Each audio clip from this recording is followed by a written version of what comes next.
Circuit 42 would like to thank Pop Culture Paradise, Toy Anxiety, the Spawn Point Gamers Lounge, and Dragon's Lair San Antonio. We are here in a very special episode of Film Circuit Breakdown, where we learn about why you shouldn't do drugs. And by very special episode, we don't mean a drug episode.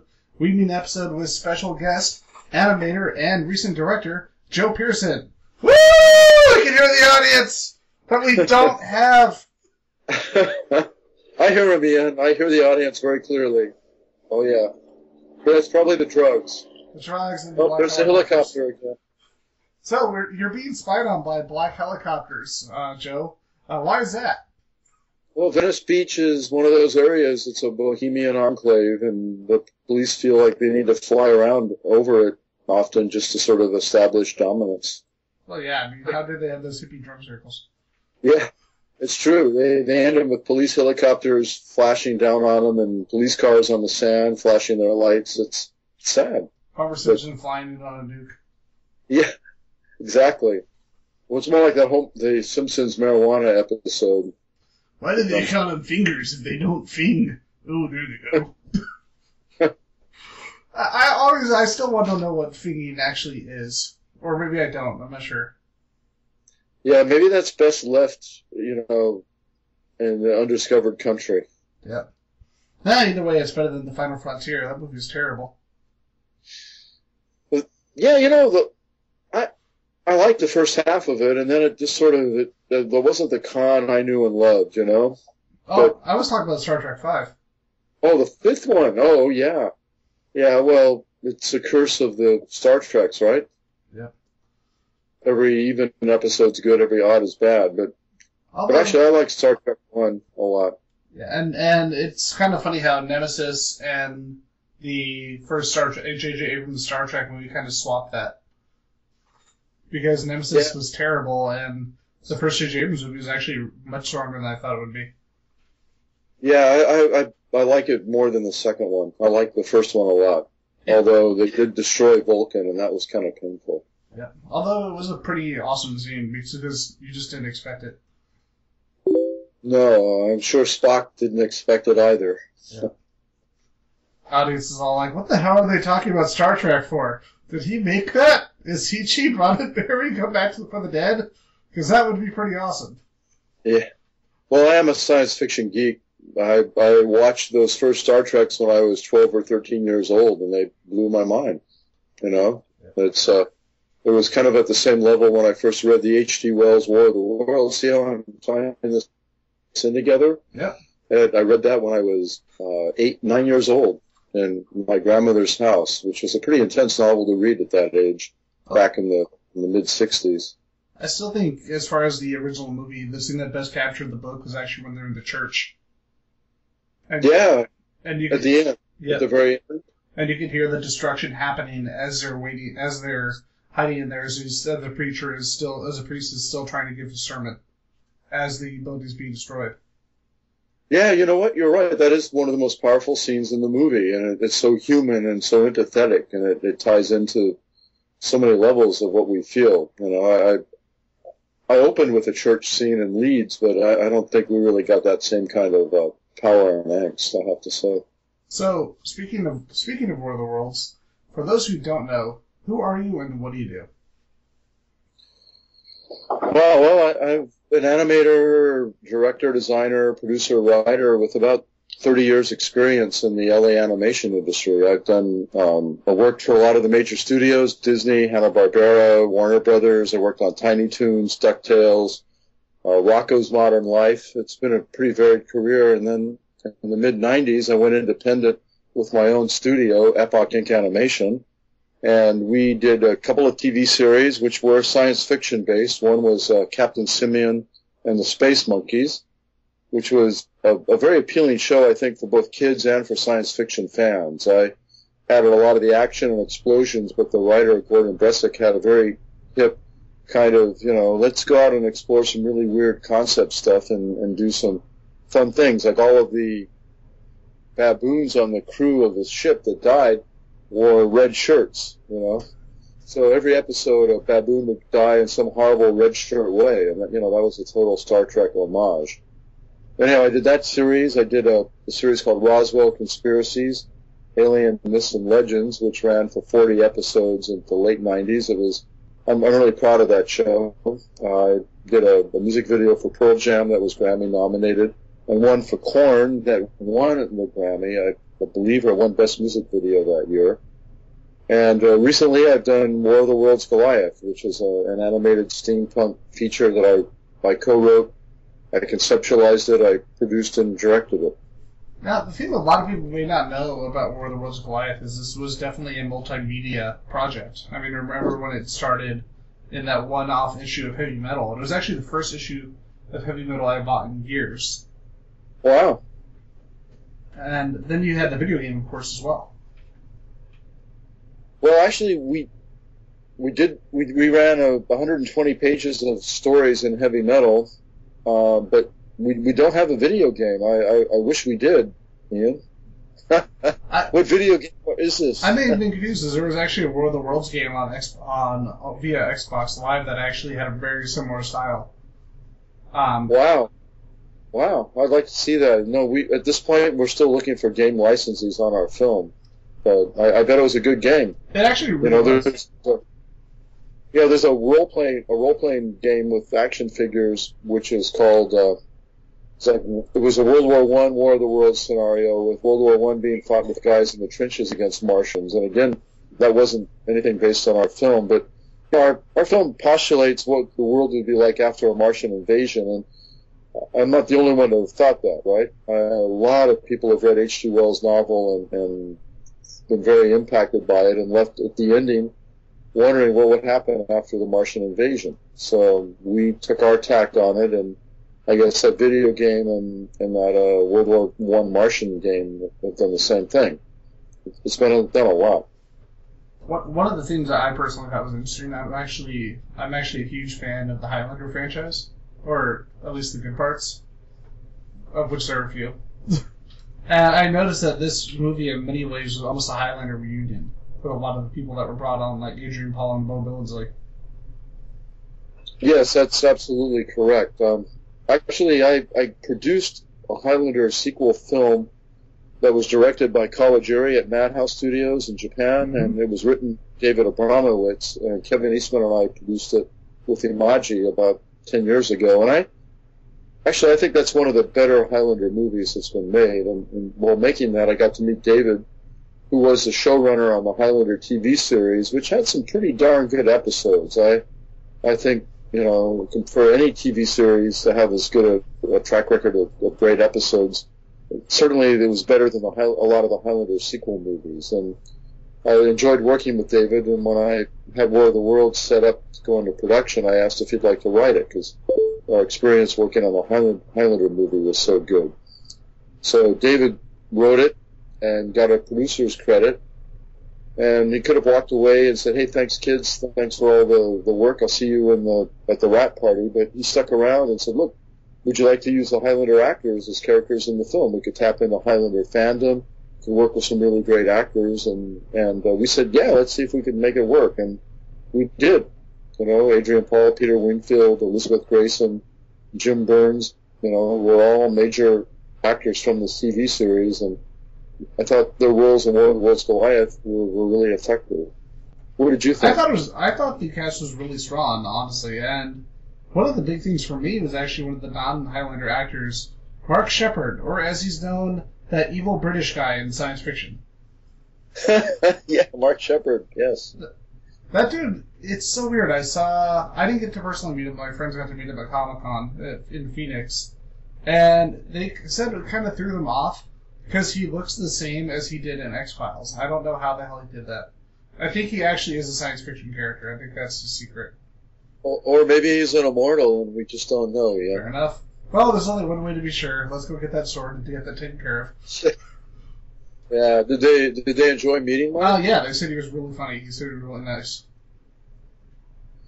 Yeah, he's a real fan of science fiction. I was having some bad things going on, and when he came into our recording session to do the voice of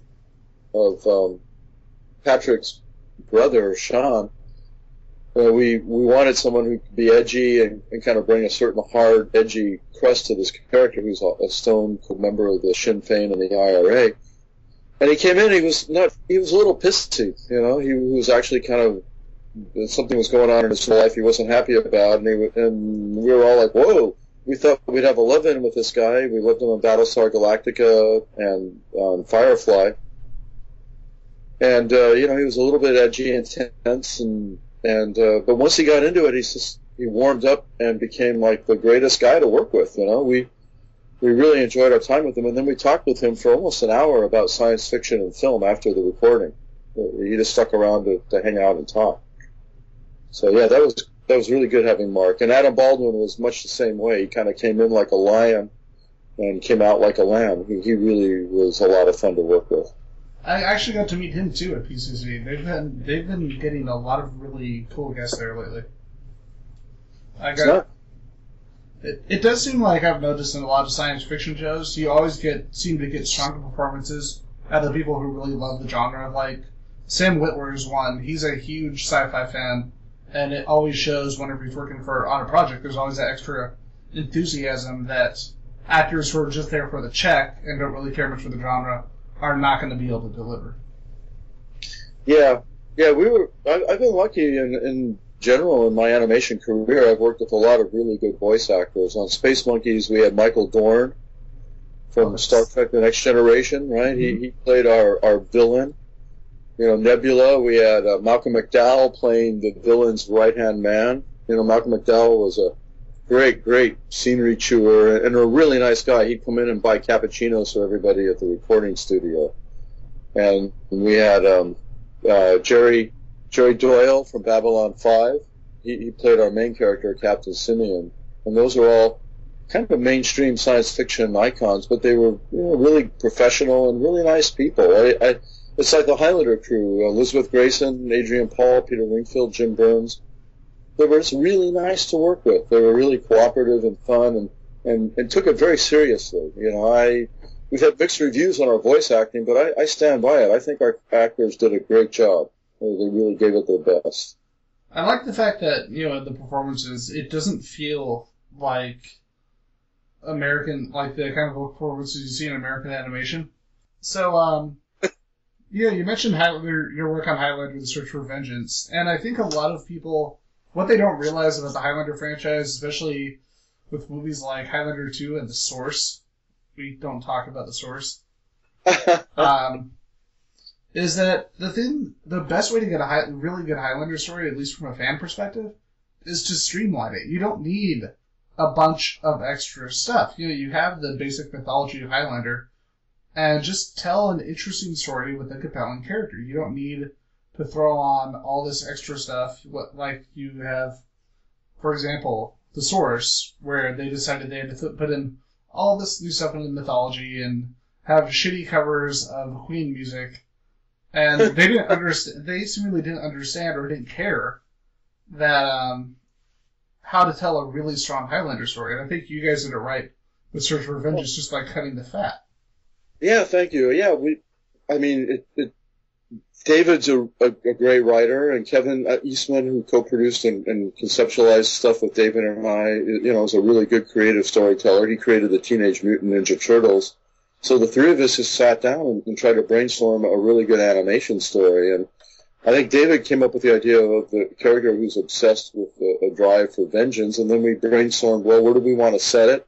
Do we want to make it a contemporary story, or do we want to set it in the future, in a post-apocalyptic future? And I mean, that can be a cliche, but I thought in Search for Vengeance we created a somewhat believable future. And then I think the really original character was Marcus, the Roman centurion. David was suggesting maybe we go with a barbarian villain, kind of like the Krugan or the Kragan from the first film.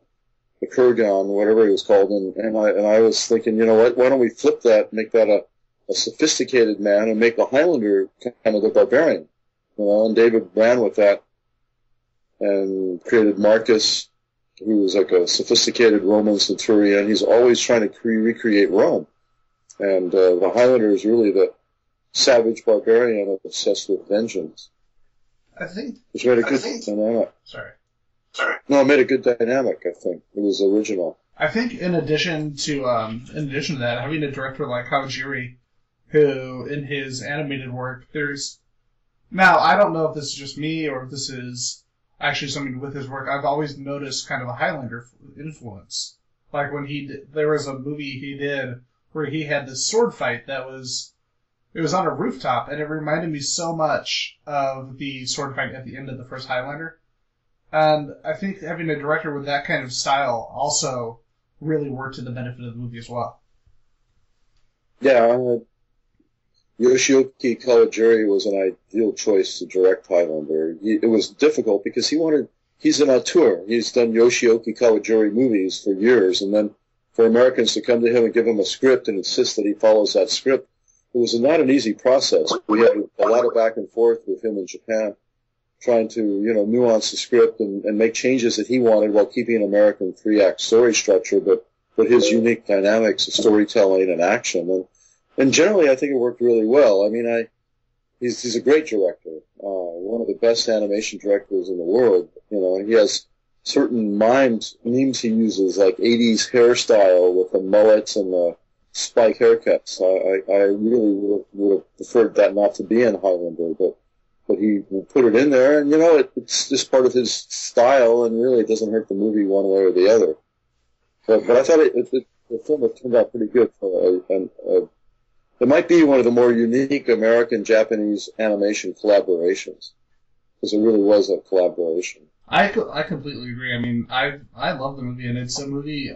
Oddly enough, I've met so many fans of Highlander who have no idea this movie exists, and I've shown it to so many of them who have just absolutely hated every movie after part one, except maybe the third movie, which I personally really do like. And they did that same kind of thing where they brought it down to the core idea of a Highlander story, instead of trying to add a bunch of stuff that didn't need to be there, like Search for Vengeance did. And they end up loving the movie, and now now all my friends have told me there are officially 3 good Highlander movies, not just 2. Well, that's good. That's really good that we're up there in the official oeuvre of good Highlander movies. I mean, it's a great franchise. I think the TV series generally was very good for it.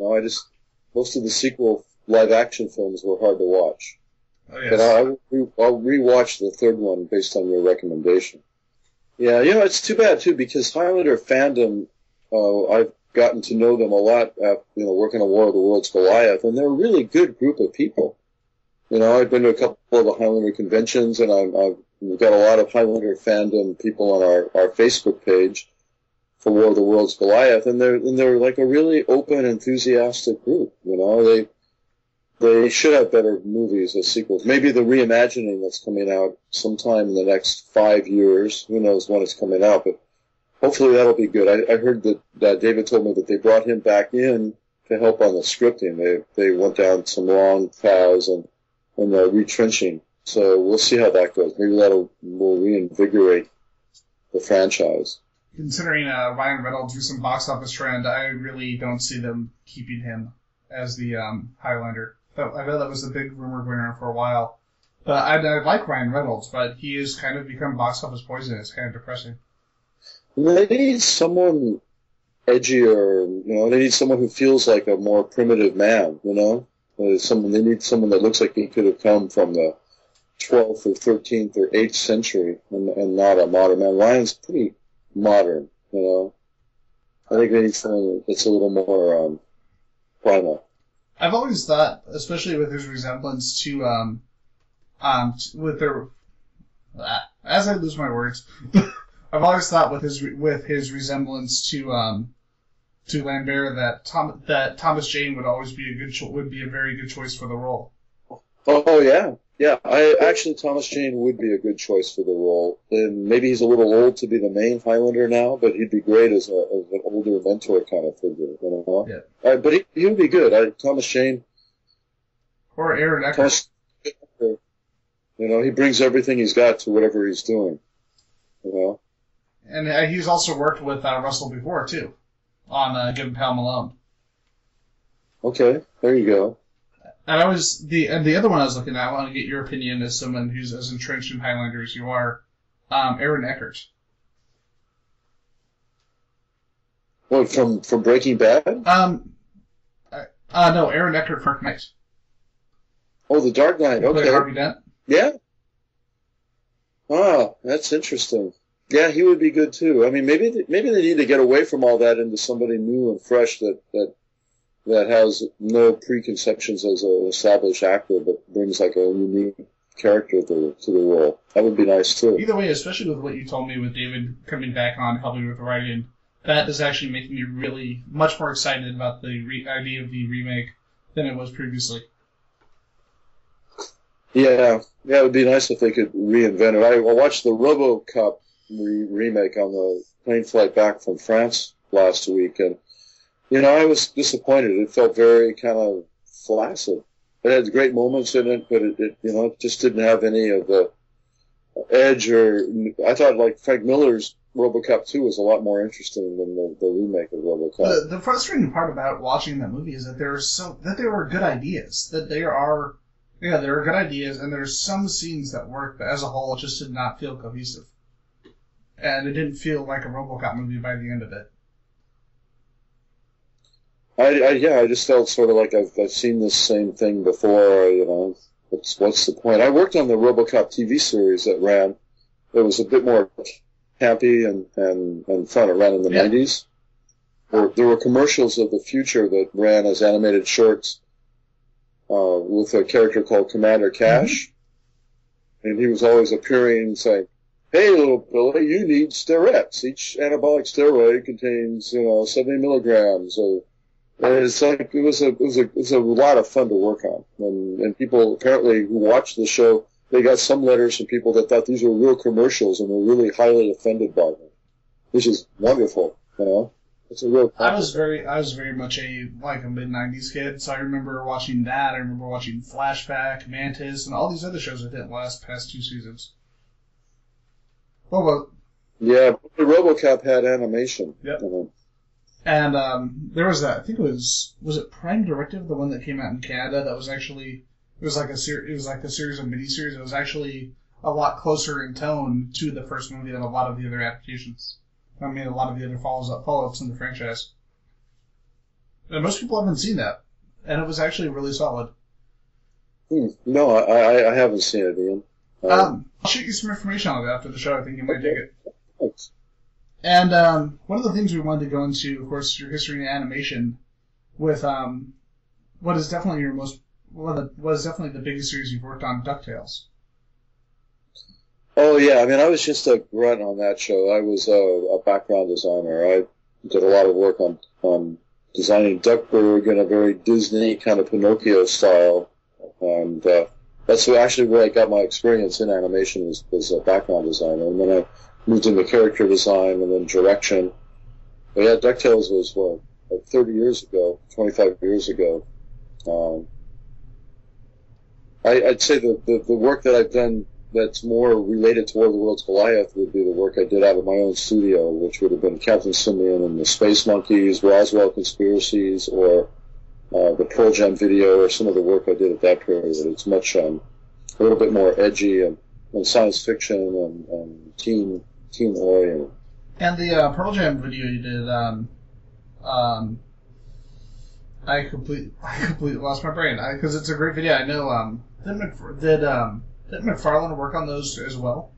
Yeah, Todd McFarlane brought that video to my studio through a recommendation of another director. He had just finished working on Spawn, and Todd's a great artist, a great writer, a really good businessman. His animation experience is not like hands-on animation. He's not an animator, but he worked on Spawn and understood a lot of what goes into making an animated show. But he needed a studio to do this video, so he came to me, and we agreed on the budget, and then I pretty much took it over from there. I produced it, I co-wrote it, I hired all of the creative crew, including Kevin Altieri, who was a good friend of mine, and I brought him as the director. He was a director on the early Batman shows. So I knew, because we had a tight deadline, that I needed someone that could make strong decisions, because the script was totally wide open. And I knew Kevin would pick a course and just follow it relentlessly, which is what he did. So he and I wrote it with input from our design team and kind of came up with a script based on the lyrics. And then we had a really super team at my studio after coming off of Space Monkey. So we boarded it, designed it, and then sent it out to Korea to be animated. And Todd was great. He supported us at every step along the stage when we presented the storyboard to him. He looked it over, made a couple of suggestions, and then we went with that, and then gave it to MTV and Sony. And MTV and Sony and Pearl Jam had a few small notes, and again, Todd stepped up to support us on those. And we got it done. We actually made a profit on it, and I think it's one of the more popular music videos of all time. Now, between Do the Evolution with Pearl Jam and Freak on a Leash with Korn, were there any big differences as far as production, contributions from the band, working with the band, scheduling, that sort of thing? Since they are two despite the fact that they were both big bands in the 90s, they couldn't have been more different. Yeah, they're very different. Now, I think on on the Pearl Jam video, Todd was pretty hands-off. He came in at crucial moments to support us and make key suggestions that helped get us through the video. For example, MTV saw our images of a sea of burning crucifixes, and they're like, you can't do a sea of burning crucifixes on MTV. We won't allow that. And Todd came back and said, hey, guys, I got an idea. I remember seeing these guys selling crucifixes for $5 outside of the Vatican, so why don't we segue from that sea of burning crucifixes to a guy like a vendor holding up a crucifix that he's selling for $5. And that was a great conceptual idea, and we did it. But like 80%, 90% of that video is pretty much what Kevin and I wrote, and then Todd came in with Eddie and made some suggestions. On the Korn video, Todd came in with pretty much a tight script and concept of what he wanted, and we just executed it. In fact, I handed that over to my good friend Graham Morris because I was working on a Roswell conspiracies and I didn't have the time to spend on the video that I needed to do. So Graham kind of took it over midpoint. I hired the team, put it all together, and we were in storyboard, and then I handed that off to Graham. And so he's the bastard that actually got the Grammy, or the nomination. I didn't get any of that, technically. Now, working on a project like that, a lot of people are always going to wonder, did you get to interact while you interacted with the studio and with MTV, and did you ever get to really have any kind of interaction with either band, with either Pearl Jam or Korn, while you're working on the video? Yeah, I had none with Korn, but with Pearl Jam I did a lot with Eddie Vedder. Eddie gave us we had a phone call with Eddie. He actually did his own version of a video that he edited using footage from Todd McFarlane's animated Spawn series. I have a VHS of that video, and I really should just put it out there on YouTube so the fans could see it. And he edited it to do the evolution, and it had images in there with a lot of explosions, a lot of fire, a lot of repeat scenes of Spawn's wife kind of rotating away from camera. She's naked while fire is burning behind her, and when Kevin and I looked at that, we were like, okay, we know that Eddie's going to want a lot of explosions, fire, and he probably wants a woman in it. So that led us to putting the Death Girl character in that video. So that was our input from Eddie. Then we saw him once during the making of it. He came by the studio, and then we saw him in the editing process, because Kevin had a pretty tight linear edit, and then Eddie and Todd came in and sat with Kevin and me, and they added they nuanced the edit about 20%, which made it an even stronger piece, I think. So it was good. Eddie was pretty hands-off for the most part, and so was Todd, and that was good for us because we kind of knew what we wanted to do. It's kind of unfortunate when you look at the music industry as it is now, and how music videos have just become almost nothing compared to what they were before, and I think very few bands realize the potential of what you can do with videos. Like maybe 30 Seconds to Mars seems like one of the few bands where they're actually putting their all into their music videos, where they're to not just promote their songs, but to actually create something interesting. Have you ever thought of working with bands today and maybe coming back and doing a third video? I'm wide open to it. If there's any bands out there listening to this, sure, I'd love to do a music video for them. I do a lot of shorts. But getting a chance to do a video like Do the Evolution was a really rare opportunity. Maybe it was a once-in-a-lifetime opportunity. I hope not. I'd like to do more. What's happened is music videos, their budgets have been really cut savagely. And it's hard to get the budget together to do an animated video. It's unless you're using student labor, and it's kind of a longer process of production, labor of love.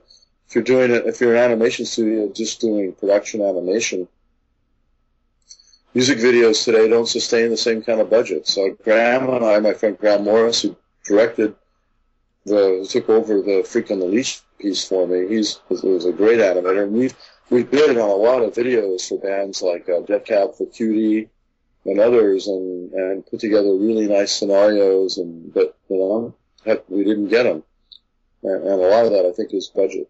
A lot of it's budget. I know that with I can't verify whether this is true or not, but from what I've heard with 30 Seconds to Mars and Jared Leto, he actually puts a whole lot of his own personal money forward to make videos. Like, they actually went to the Forbidden City and got permission to film there, and he even flew them out to the Arctic Circle. Hey, if he wants to do a music video with me and my team, we'd love to do it. Yeah. From my mouth to his ears, if he listens in on this, that would be great. Now, we haven't discussed your video game work in Crash Bandicoot and the Maximo video games.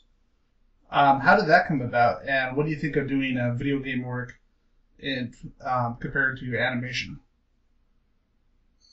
Wow. Well, I was approached by a team from Universal Studios and Naughty Dog in the early 90s to come on board as a kind of a creative conceptualist and artist and animator on Crash, on the original Crash game. And at the time, I thought I was setting up an animated Chrome movie with Ed Pressman and my friend Kevin Altieri, which was based on a script we had written and were pretty excited about. So I thought I needed to bring in some help, and so I immediately hired a really good friend of mine, Charles Zimbalist, who runs Animation Nation.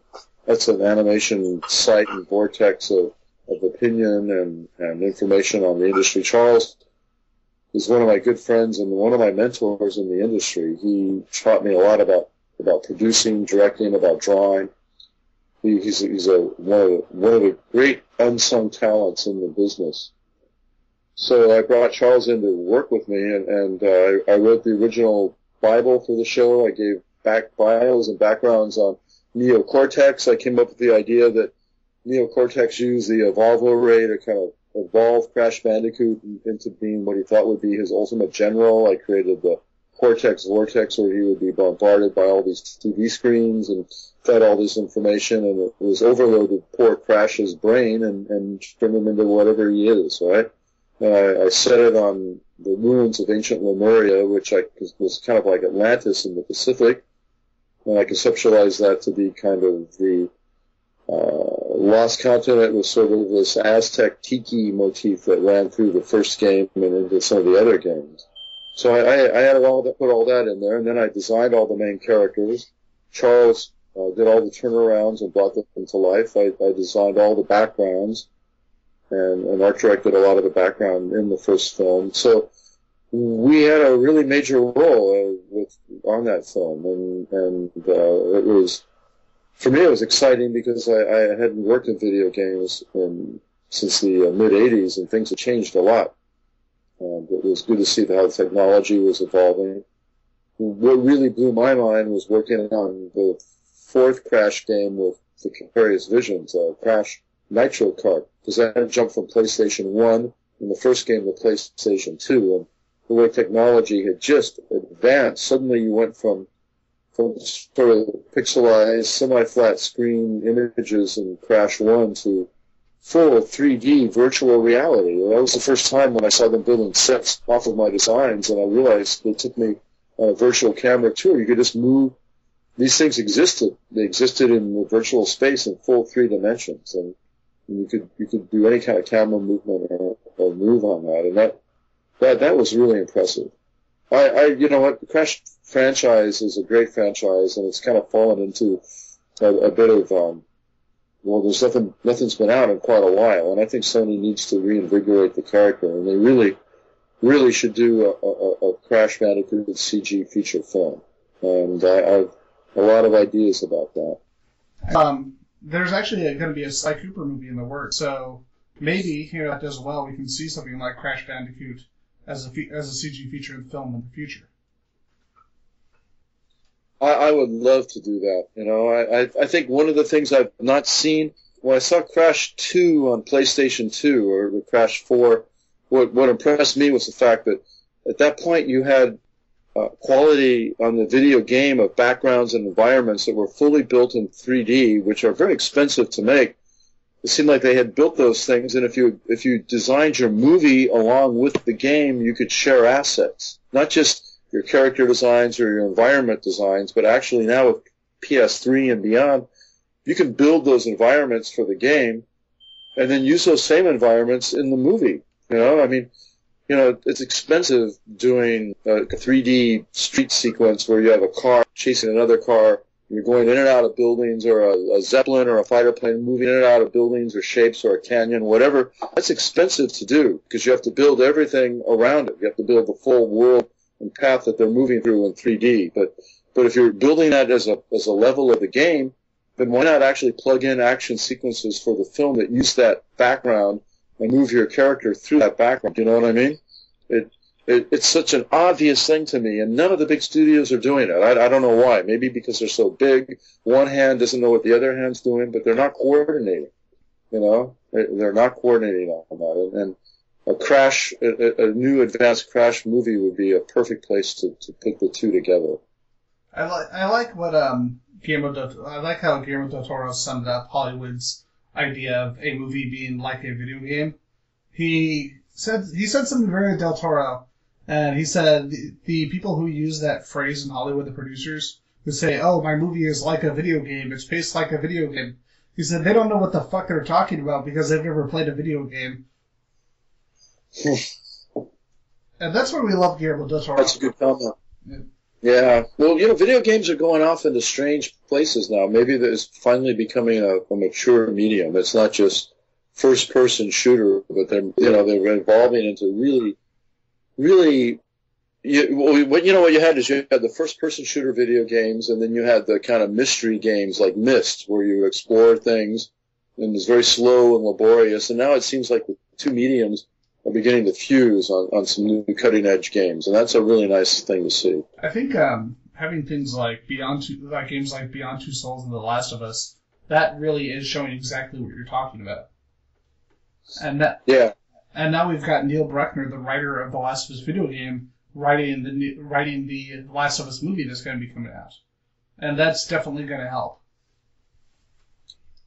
Yeah, I think the cost of video games, the difference in cost from Crash Bandicoot 1 to a modern state-of-the-art console game today is huge. Console games now are costing as much as feature films.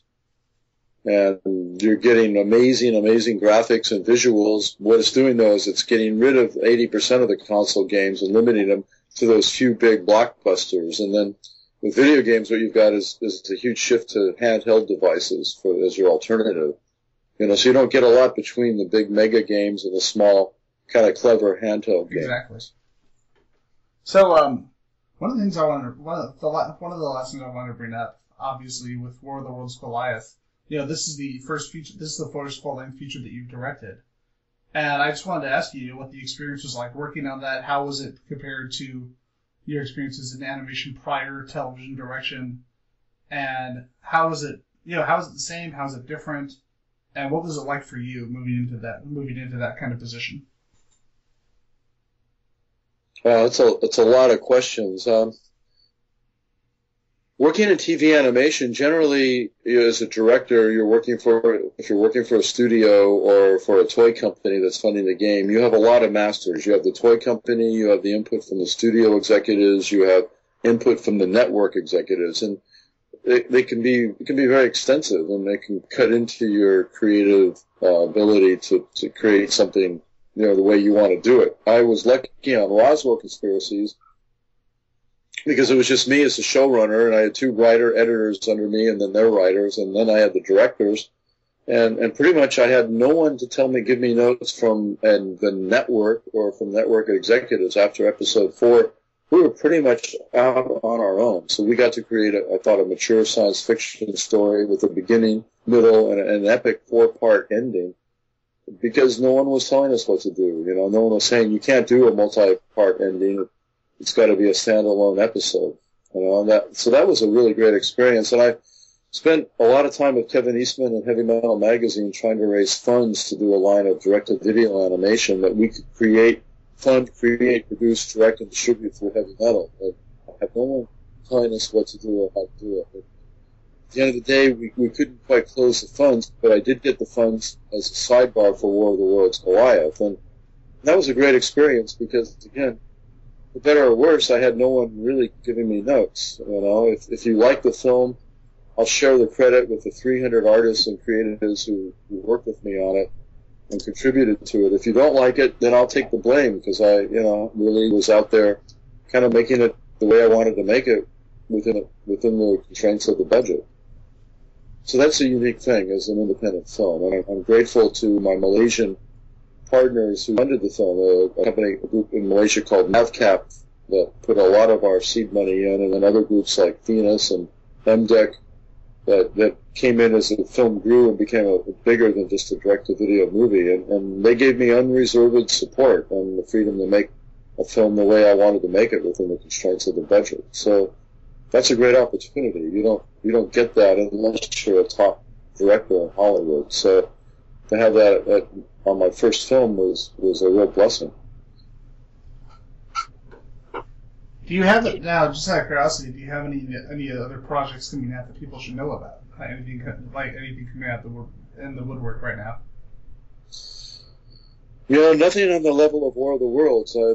Obviously, we'd like to do a sequel, but if we don't make our money back and some serious profit on the first film, then we won't get to do a sequel. I have a sequel plotted out. I would love to continue on for 2 or 3 more movies on War of the Worlds. I felt like we just laid the groundwork for a much bigger story in the first film.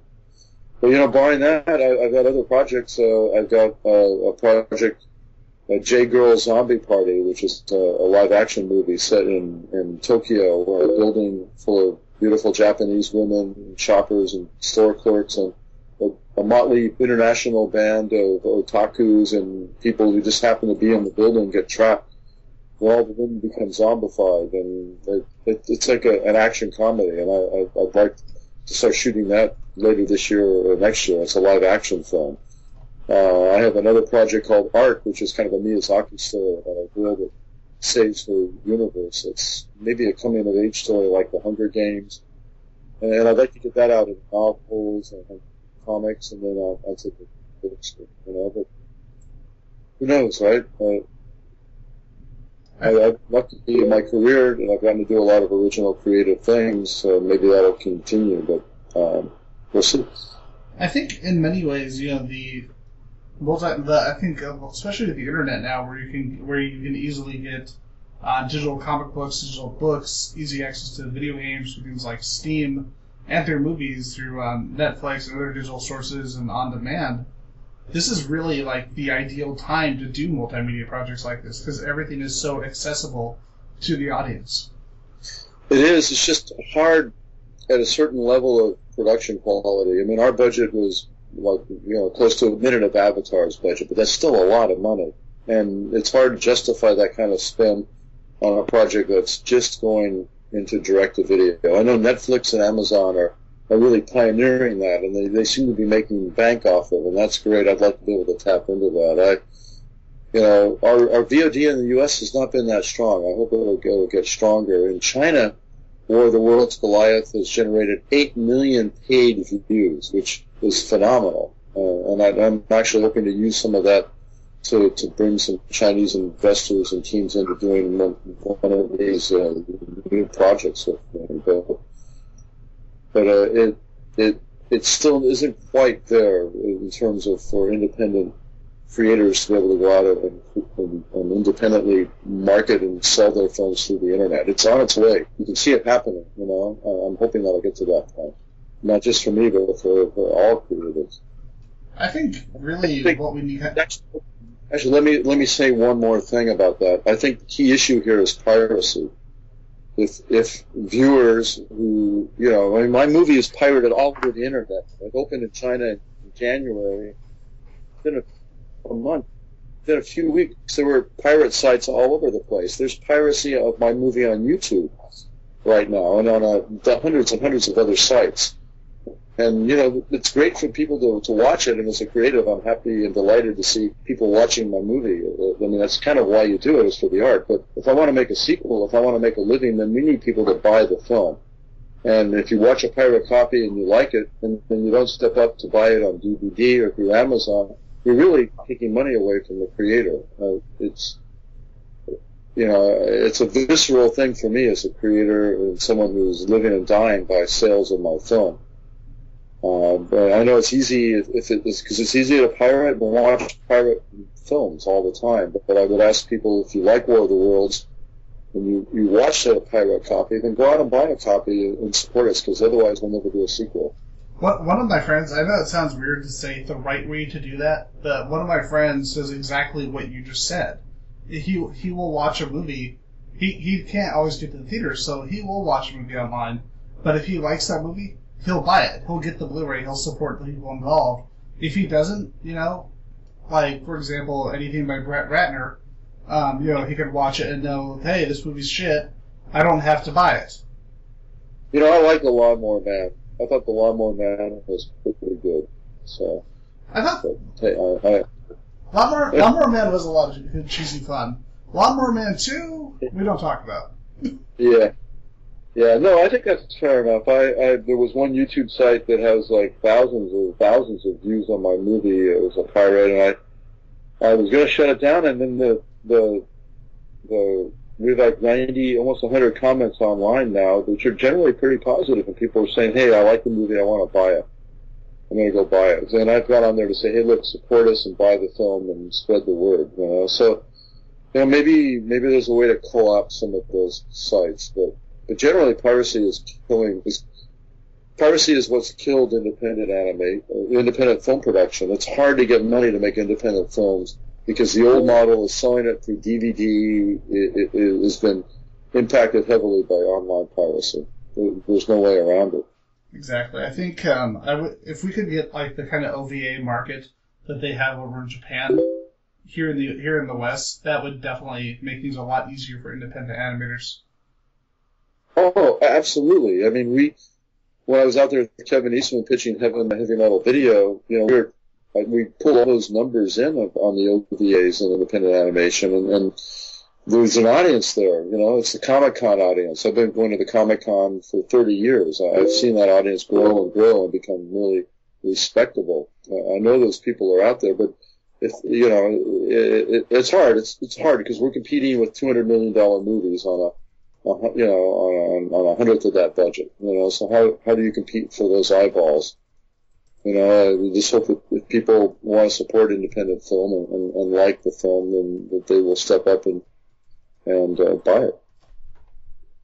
And as a fan of the movie, I'm really hoping that does happen. So go out there and buy War of the Worlds Goliath. And if you don't, Joe Pearson will break your knees. I can break your knees. Yes, I will. I'll send Adrian Paul over to do a neck snap like Steven Seagal.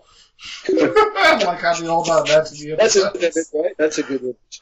Just said Adrian and Bo. It's like Bo, the most non-enforcer in the world. It's like, we're going to send Bo Billingsley after you. He's going to get you.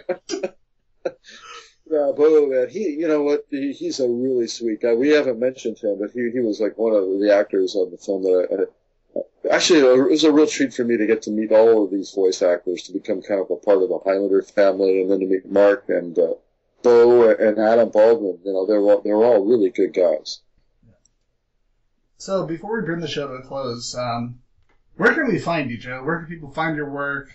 Where can they be like, hey, this is Joe Pearson, you should give him all your money? Wow, that's a good thing. All right, I have a studio website from my LA-based studio. It's epochincaniimation.com. That's EPOCHINK animation.com. You can look me up on Epoch Inc. You can go to our War of the Worlds Facebook page. We have two Facebook pages. One is more of a site for the film, but one is an open Facebook page. We have like 2,500 followers, and that's a good site for updates on new things we might be doing and things we're trying to do. So I'd say those would be the two best ways to look for whatever I might be trying to do in the future. And I'm thinking about a Kickstarter campaign, either for a continuation of War of the Worlds or maybe one of these newer projects of mine, and I'd love to put that out there. Whenever you get if you do get a Kickstarter project, go and call us, and we'll bring you back on the show again. Okay, that would be great. I'm thinking about doing it with this Miyazaki project of mine. It's called Arc, and it's a really good piece. And when I wrote it, I realized at the end that I had sort of a teenage girl coming of age story, which with Hunger Games and Twilight is a flavor of the week. And I didn't write it with that in mind, but that just seemed like a natural way to go. I actually was following the Miyazaki model of a strong female protagonist who kind of saves her universe, so that might be the one I put out there. If so, keep your ears peeled. It's ARC. It's called ARC. And maybe in the next couple of months it'll be out in the world and needing support. Well, you know what? I'm excited to see it I'm excited to see when it comes out, and definitely excited to have you back on the show to talk about it. Well, thanks, Ian. That would be great. That would be really good. It's a good editor. So as we bring up to a close our newest episode of Film Circuit Breakdown, Joe Pearson, I want to thank you for coming on the show. Oh, it's been a pleasure, Ian. Thank you for having me. You're welcome. All right, and you have a great night, everybody, and keep watching movies, especially War of the Worlds, Goliath. And if you don't, like we said, Bo's going to go get you. Or Adria Paul, he'll snap your neck. Yep.